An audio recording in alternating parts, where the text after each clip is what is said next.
की होती हैं। First is called simple interrogative sentence and second is called double interrogative sentence. अब simple interrogative sentence कौन सी होती हैं? वो ऐसे सेंटेंस होते हैं जो हमेशा हेल्पिंग वर्ब से स्टार्ट होती हैं और इसका आंसर आपको हमेशा यस या नो में देना पड़ता है। For example, did you take tea? क्या आपने चाय पी ली? इसका जवाब आप यस या नो में देंगे। इसके बाद होगा डू यू हैव मनी? क्या आपके पास कोई रकम है? इसका जवाब भी आप यस या नो में देंगे।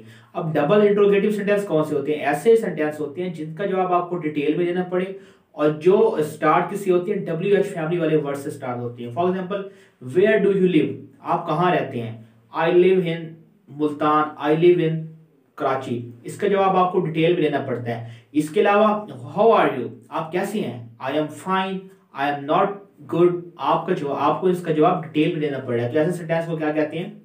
डबल इंट्रोगेटिव सेंटेंस कहते हैं। उसके बाद जो क्वेश्चन